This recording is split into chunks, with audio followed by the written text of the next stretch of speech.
ಯೋಗಿರಾಜ್ ರಾಮಲಲ್ಲಾ ಮೂರ್ತಿ ಕೆತ್ತಿರುವ ಶಿಲ್ಪಿ. ಕುಟುಂಬಸ್ಥರ ಜೊತೆಗೂಡಿ ಬಂದು ಯೋಗಿರಾಜ್ ಅವರು ತಮ್ಮ ಹಕ್ಕು ಚಲಾವಣೆ ಮಾಡಿದ್ದಾರಂತೆ. ಸಹಜವಾಗಿ ಪ್ರತಿಯೊಬ್ಬರೂ ಕೂಡ ಅಭ್ಯರ್ಥಿಗಳು ಸೇರಿದಂತೆ ಎಲ್ಲ ಸ್ಟಾರ್ಸ್ ಗಣ್ಯರು ಬಂದು ತಮ್ಮ ಹಕ್ಕನ್ನ ಚಲಾವಣೆ ಮಾಡ್ತಿದ್ದಾರೆ. ವಿವಿಧ ಮಠಗಳ ಮಠಾಧೀಶರು ಕೂಡ ಆಗಮಿಸಿದ್ರು. ಬೆಳಗ್ಗೆನೆ ತಮ್ಮ ಹಕ್ಕನ್ನ ಚಲಾವಣೆ ಮಾಡಿದ್ದಾರೆ. ದೃಶ್ಯ ನಾವು ಗಮನಿಸ್ತಾ ಇರೋದು ಅರುಣ್ ಯೋಗಿರಾಜ್ ಅವರ ಕುಟುಂಬ ಸಮೇತರಾಗಿ ಬಂದು ತಮ್ಮ ಹಕ್ಕು ಚಲಾವಣೆ ಮಾಡಿರುವಂತಹ ದೃಶ್ಯ. ಈ ಮೂಲಕ ಒಂದು ಸಂದೇಶ, ನೀವು ಬನ್ನಿ, ನಿಮ್ಮ ಹಕ್ಕನ್ನ ಕೂಡ ಚಲಾಯಿಸಿ. ನಾವು ಇಡೀ ದಿನ 6 ಗಂಟೆ ತನಕ ಕೂಡ ಮೋಸ್ಟ್ಲಿ ಇದನ್ನೇ ರಿಪೀಟ್ ಮಾಡ್ತಾನೆ ಇರ್ತೀವಿ. ಕಾರಣ ಪ್ರತಿಯೊಬ್ಬರು ಕೂಡ ನಾಗರಿಕರು ಅಲರ್ಟ್ ಆಗಬೇಕು, ಬಂದು ವೋಟ್ ಮಾಡಿ ಅಂತ.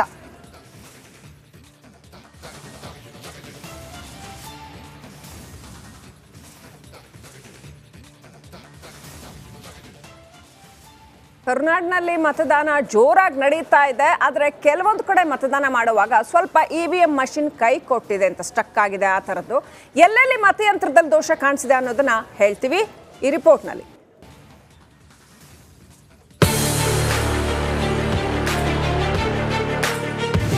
ಕರ್ನಾಟಕದ 14 ಕ್ಷೇತ್ರಗಳಲ್ಲಿ ಬೆಳಗ್ಗೆ 7 ಗಂಟೆಯಿಂದ ಮತದಾನ ನಡೆಯುತ್ತಿದೆ. ಆದರೆ ಬೆಂಗಳೂರಿನ ಮಲ್ಲೇಶ್ವರಂನಲ್ಲಿ EVM ಕೈಕೊಟ್ಟಿದೆ. ಮತಗಟ್ಟೆ ನಂಬರ್ 99ರಲ್ಲಿ EVM ಮಷಿನ್ನಲ್ಲಿ ತಾಂತ್ರಿಕ ದೋಷ ಕಾಣಿಸಿಕೊಂಡ ಹಿನ್ನೆಲೆಯಲ್ಲಿ ತಡವಾಗಿ ಮತದಾನ ಶುರುವಾಗಿದೆ. ಹಾಸನ ಸಂತೆಪೇಟೆ 181ನೇ ಮತಗಟ್ಟೆಯ ನನ್ನ ನೆಲದ ಭಾಷೆಯು ದೂರ ಬಲು ದೂರ, ಈ ಮನಕಂತೂ ದಾರಿ ತೋರುತ್ತಿದೆ. ಆ ಭಾಷೆಯದೇ ಬೆಳಕು ಬೆಳಕುವ ದೂರ ಎಷ್ಟೇ ಹೋಗಿ ಈ ಭಾಷೆಯಿಂದ ದೂರವಾಗಲಾರಿರಿ. ವಿಮಲ್, ನಮ್ಮ ಭಾಷೆ ಕೇಸರಿ.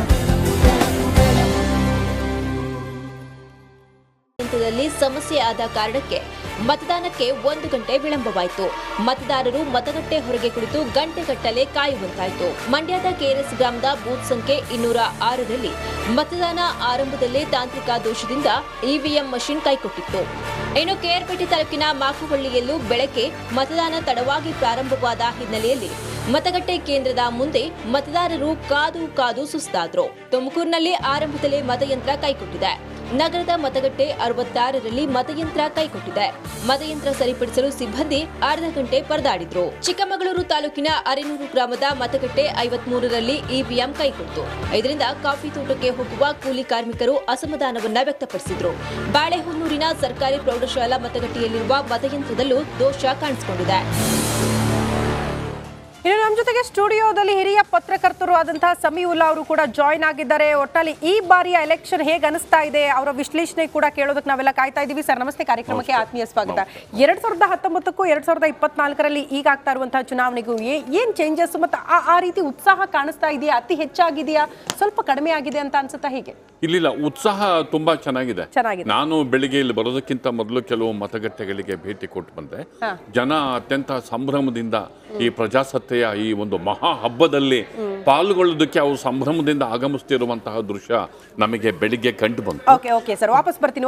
ನಿಖಿಲ್ ಮಾತಾಡ್ತಿದ್ದಾರೆ. ಹಿರಿಯರು, ಹೆಣ್ಮಕ್ಳು ಯಾರೇ ಇರ್ಬೋದು, ಇವತ್ತು ನಮಗೆ ಸಿಕ್ಕಿರ್ತಕ್ಕಂಥ ಈ ಒಂದು ಹಕ್ಕನ್ನ ಸಂಪೂರ್ಣವಾಗಿ ಬಳಕೆಯನ್ನ ಮಾಡ್ಕೊಳ್ಳುವ ಮೂಲಕ ಈ ಪಕ್ಷದ ಮುಂದಿನ ಭವಿಷ್ಯವನ್ನ ತೀರ್ಮಾನ ಮಾಡ್ತಕ್ಕಂಥದ್ದಕ್ಕೆ ನಿಮಗೆ ಕೊಟ್ಟಿರ್ತಕ್ಕಂಥ ಈ ಒಂದು ಸಂವಿಧಾನದ ಹಕ್ಕನ್ನು ಸಂಪೂರ್ಣವಾಗಿ ಬಳಕೆ ಮಾಡ್ಕೊಳ್ಳಿ ಅಂತಕ್ಕಂಥದ್ದನ್ನ ಕೈ ಜೋಡಿಸಿ ಮನವಿ ಮಾಡ್ತೀನಿ.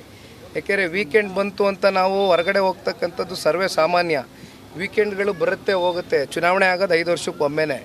ಹಾಗಾಗಿ ಮುಂದೆ ನಾವು ಯಾವ ರೀತಿ ಎಂಥ ಒಬ್ಬ ಚುನಾಯಿತಿ ಪ್ರತಿನಿಧಿನ ಆಯ್ಕೆ ಮಾಡ್ತೀವಿ ಅಂತಕ್ಕಂಥದ್ದಕ್ಕೆ ಇವತ್ತು ಸಂವಿಧಾನದಲ್ಲಿ ನಮಗೊಂದು ಶಕ್ತಿ ಕೊಟ್ಟಿದ್ದಾರೆ.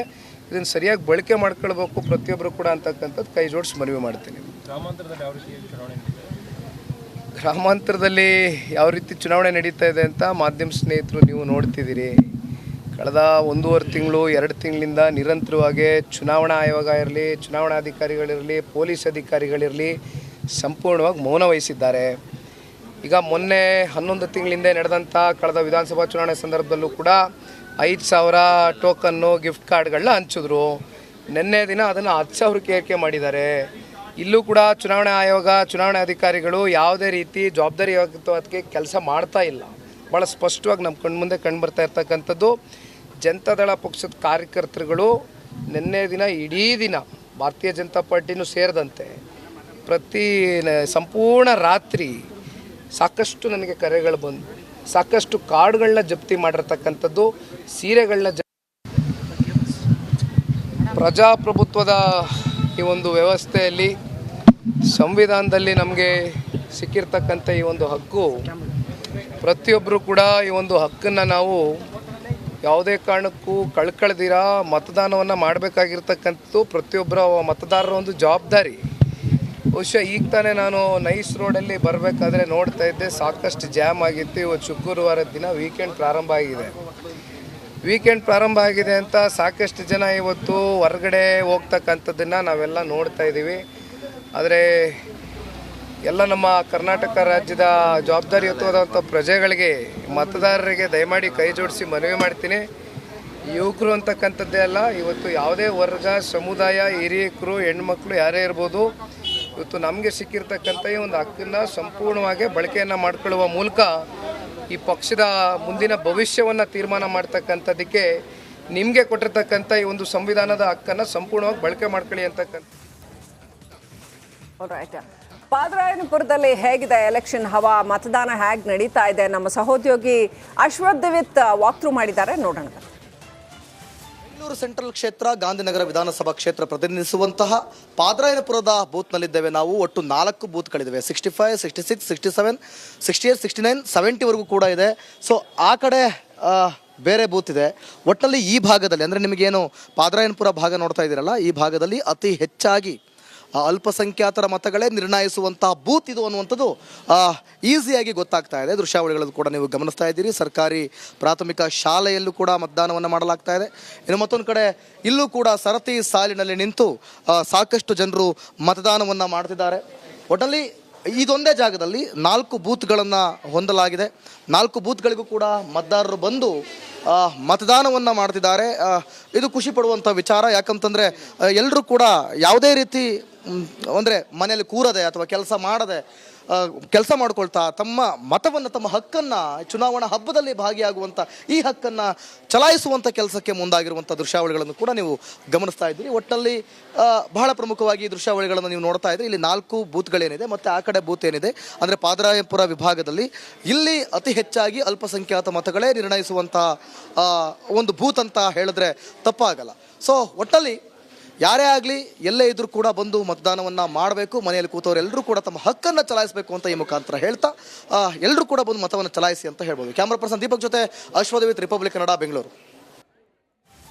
ರೈಟ್. ಹಿರಿಯ ಪತ್ರಕರ್ತರಾಗಿರ್ತಕ್ಕಂಥ ಸಮೀರ್ ಉಲ್ಲಾ ಅವ್ರು ನಮ್ಮ ಜೊತೆ ಇದ್ದಾರೆ. ಈಗಾಗಲೇ ನನ್ನ ಸಹೋದ್ಯೋಗಿ ಶ್ರುತಿ ಕೇಳಿರ್ತಕ್ಕಂಥ ಪ್ರಶ್ನೆನೇ ಕಂಟಿನ್ಯೂ ಮಾಡೋದಾದರೆ ಸರ್, ಈಗಷ್ಟೇ ವೋಟಿಂಗ್ ಪರ್ಸೆಂಟೇಜ್ ನೋಡಿದ್ರಿ, 25% ಬರ್ತಾ ಇದೆ. ಸುಮಾರು 11ರಷ್ಟೊತ್ತಿಗೆ ಅದು ಮೈಸೂರು ಕೊಡಗೋದು ಆವ್ರೇಜ್ ತಗೊಂಡ್ರೆ 22% over all Karnataka 14 ಕ್ಷೇತ್ರಗಳದ್ದು.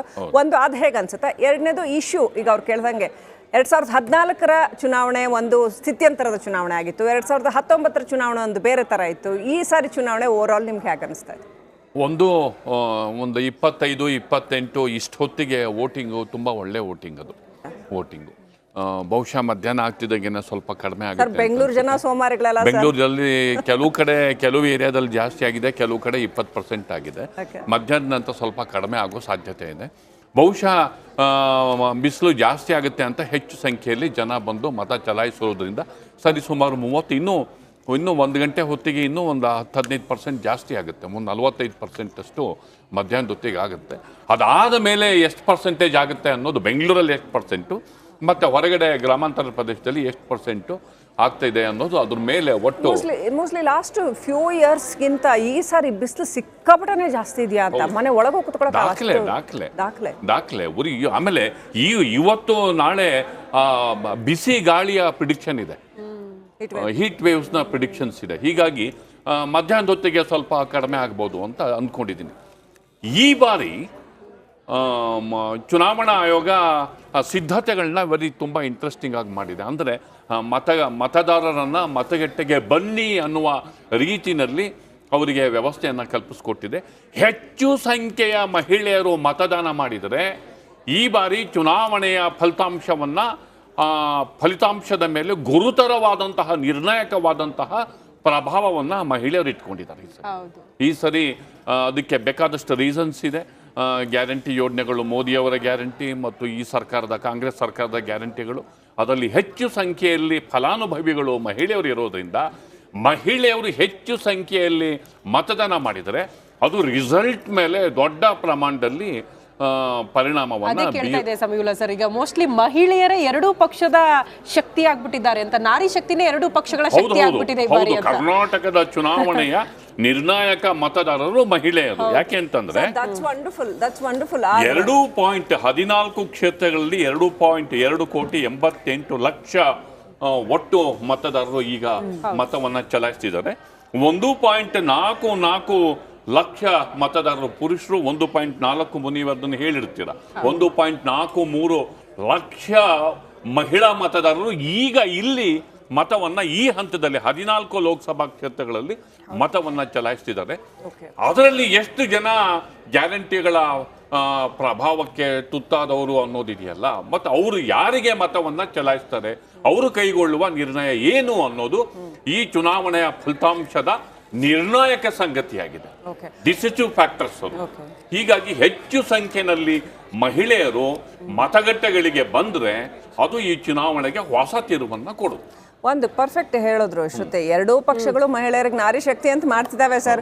But objection ಏನಂತಂದ್ರೆ ಎರಡೂ ಪಕ್ಷಗಳು ಮಹಿಳೆಯರಿಗೆ ಎಷ್ಟು ಜನಕ್ಕೆ ಟಿಕೆಟ್ ಕೊಟ್ಟಿದ್ದಾರೆ? ಬಟ್ ಕಾಂಗ್ರೆಸ್ನಲ್ಲಿ 6 ಮೆಂಬರ್ಸ್ ಮೋಸ್ಟ್ಲಿ ಹೈಯೆಸ್ಟ್. ಸಾಕ? Not even 50%, not even 30%, not even 20%, not even 10%. ಪ್ರಣಾಳಿಕೆಗಳಲ್ಲಿ 50% reservation ಅಂತ ಹೇಳ್ಕೊಂಡಿದ್ದಾರೆ ಎರಡೂ ಪಕ್ಷಗಳು. ಹೌದು, ಅದು ಇಲ್ಲ. ಈ ತರ ಮತದಾರರೇ, ಮಹಿಳಾ ಮತದಾರರೇ ನಿರ್ಣಾಯಕ ಅನ್ನುವಂತಹ ಸಂದೇಶಗಳು ಫಲಿತಾಂಶದ ಮೂಲಕ ರವಾನೆ ಆದ್ರೆ ಆಗ ರಾಜಕೀಯ ಪಕ್ಷಗಳಿಗೆ ಪ್ರಾತಿನಿಧ್ಯ ಕೊಡೋದು ಅನಿವಾರ್ಯ ಆಗುತ್ತೆ. ಮಹಿಳೆಯರೇ ನಿರ್ಣಾಯಕ ಆಗಿರೋದ್ರಿಂದ ನಾವು ಮಹಿಳೆಯರನ್ನ ನಾವು ಚುನಾವಣಾ ಖಂಡದಲ್ಲಿ ನಾವು ಟಿಕೆಟ್ ಅನ್ನ ಕೊಡಬೇಕಾಗಿ ಬರುತ್ತೆ ಅನ್ನೋದು. ಸೊ ಈ ಚುನಾವಣೆಯ ಫಲಿತಾಂಶ ರಾಜಕೀಯ ಪಕ್ಷಗಳಿಗೆ ಹೆಚ್ಚು ಸಂಖ್ಯೆಯಲ್ಲಿ ಮಹಿಳೆಯರಿಗೆ ಪ್ರಾತಿನಿಧ್ಯವನ್ನ ಕೊಡುವ ಅನಿವಾರ್ಯವಾಗುವ ಒತ್ತಡವನ್ನ ಹೇರುತ್ತೆ ಅಂತ ನಾವು ಕಾಂಗ್ರೆಸ್ನಲ್ಲಿ ನಾವು ನೋಡಿದ್ರೆ ಮೋಟಮ್ಮ ಅವರಂತ ಎಂತ ಎಫಿಷಿಯಂಟ್ ರೂಲರ್ಸ್ ಇದ್ದಾರೆ ಬಿಜೆಪಿನಲ್ಲೂ ಅಷ್ಟೇ. ಎರಡೂ ಪಕ್ಷಗಳು ಏನು ಇಲ್ಲ ಅಂತಿಲ್ಲ, ಬಟ್ ನಾವು ಉಳಿಸ್ಕೋಬೇಕು ಅಂತ ಎರಡೂ ಪಕ್ಷಗಳಲ್ಲೂ ಮಹಿಳೆಯರನ್ನ efficient when they are having efficient leaders. ಇಲ್ಲ, ನಿಮಗೆ ಅವಕಾಶಗಳು ಕೊಟ್ಟರೆ ಮತ್ತು ಈ ತರ ವೋಟಿಂಗ್ ಪ್ಯಾಟರ್ನ್ ಆದರೆ ಸಹಜವಾಗಿ ನಾಯಕತ್ವ ಬಂದ್ಬಿಡುತ್ತೆ.